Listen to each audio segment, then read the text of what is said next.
Hello, commercial airline collectors. This is a 1/400 scale airplane. It's made by Panda Model, which I would consider a premium brand in the 1/400 scale diecast community.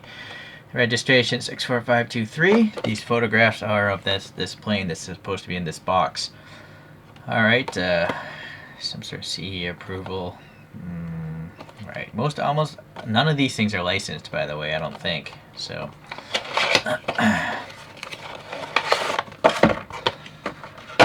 I think diecast is pretty heavy. Frankly, I would be happy if these were plastic. Yeah, it's just, you drop one of these things, it's definitely gonna break. A little protective thing to keep the plastic from scratching it up. Let's put that aside. Okay, let's get in on some photos, and I shall read some Wikipedia stuff here. So this is a twin engine. As you can see, it's a medium-range narrow-body jet capable of carrying 210 passengers. It was first introduced in 1989, but first, I guess, real commercial flight was 1996, and obviously it's still flying today. It was a replacement for the Tu-114 trijet, and it was meant to compete with the Boeing 757, or is supposed to compete with the Boeing 757. That looks pretty close to the photograph to me, except for this. Oh, never mind. Yeah, there is red on that tail wing. Okay.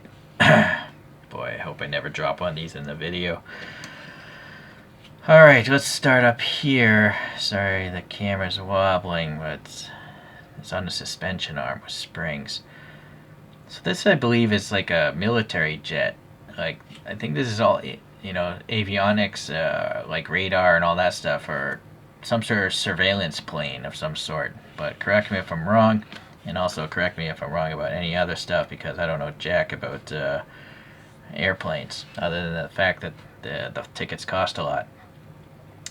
So you can see the printing of the door looks pretty good. It does have rolling wheels, so I guess this is a toy. This is an expensive toy. The landing gear is metal. This is probably plastic. No, it's possibly metal. No, it's pretty thin. It's gotta be plastic.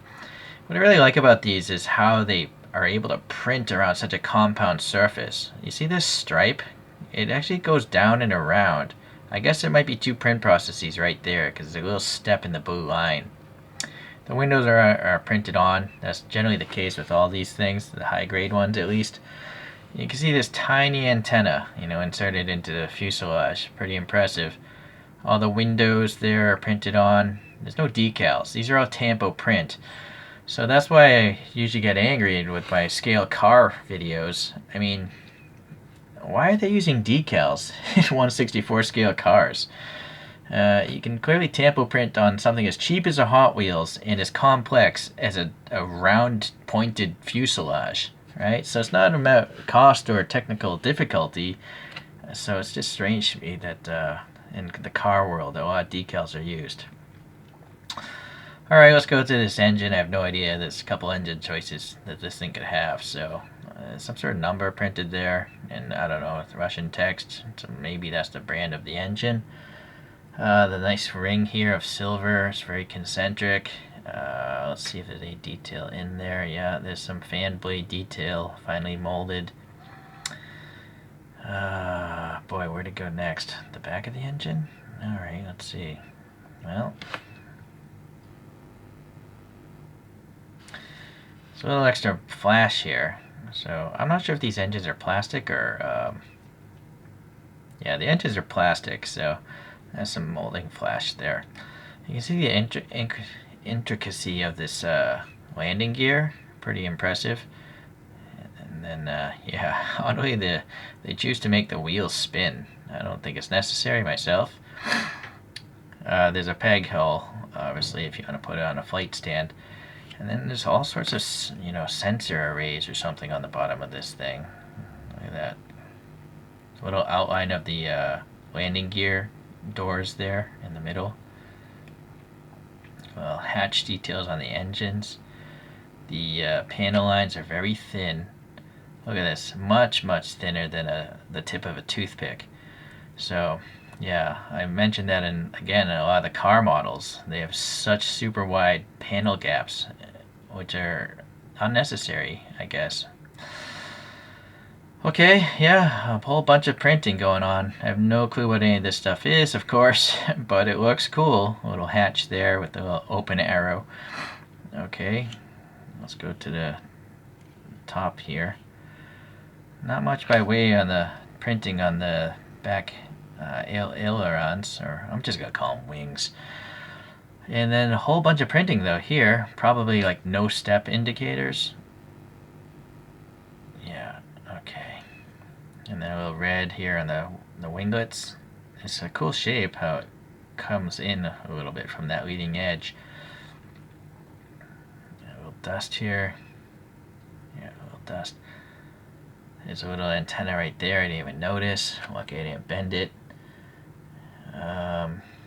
Okay, back details. The door looks pretty good. Yeah, there's a whole bunch of printing. You know, many steps of printing going on. Because you have the bottom half is gray, the top half is white. They're using this gray line to cover up the seam of the paint process. But then they have this blue, and then they have red, and then they have black. There's so many print processes going on in this thing. It's crazy. A little vent detail there. Alright, so just gonna move it around, not even talk anymore. You can kind of decide for yourself if you think this is worth the money. These airplanes are definitely expensive, but I don't see any flaws, you know? Oh, there's a little antenna right down there as well, I didn't even notice. So you gotta be really careful about touching these things because you might just break those antennae off. Oh, a tire I think fell off. Yep, the front tire, so that's not good. You know what, I'm gonna pull on all the tires. Yep, see, that fell off. So this is why I think these tires are actually rubber. I think it would just be better if these are molded out of plastic and painted black, because the last thing you want to do is lose a tire. I mean, where are you going to get a replacement tire for one of these things?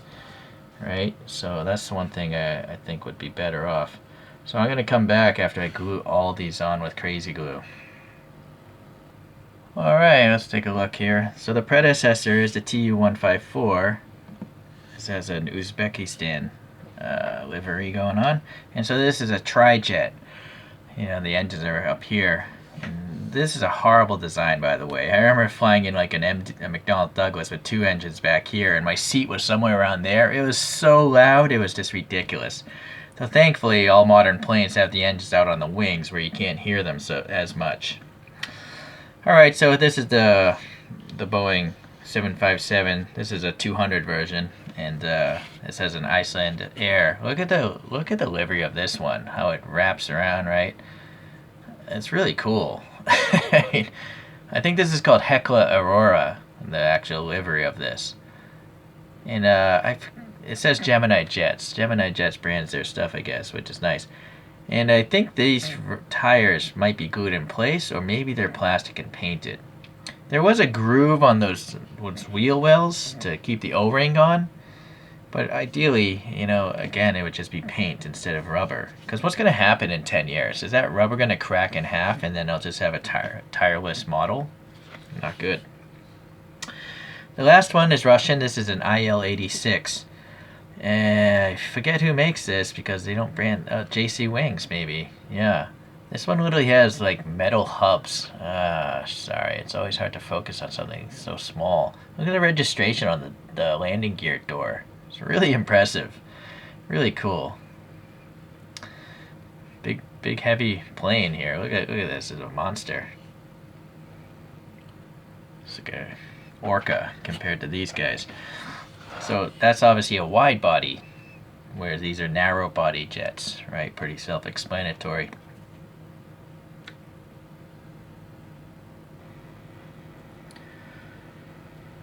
So right now out of the box, this is a fantastic looking model. I mean, the printing is spot on. It's so small in its details. Those little antennae, I mean, the poor soul that had to put those in. So really nice, really happy to have this. I guess the only gripe is the tires. What's up with the rubber O-rings that can fall off? If you guys want to learn about diecast airplane collecting, there's a forum called Diecast Aircraft, DAC, and these have to be some of the nitpickiest collectors of anything I've ever run across. Richard Stratton, I guess, is the one guy. He has his own website, and he really analyzes like the shape of the profile of everything compared to real planes. So we're talking like the most finicky model collectors that I've ever seen or heard. You know, maybe possibly scale model builders could be more finicky, but I don't peruse those websites. So anyways, you can learn there at DAC. Yeah, so as new castings come out, I'd like to have one casting of every airplane. You know, luckily they don't come out with airplanes too often, so if you want to collect these things, I mean, sure, they're expensive, but you don't have to buy them every week, right? 164 scale cars, every month there's got to be 50 new releases, if not 100 new releases, right? So where are you going to put all that stuff? Never mind how much money you're going to spend. So I think diecast airplanes is a pretty awesome thing to collect, even though I know nothing about airplanes, but hopefully I'm learning about them by reviewing these models. Thanks for watching, guys. We'll see you in the next airplane review. Bye. Happy flights.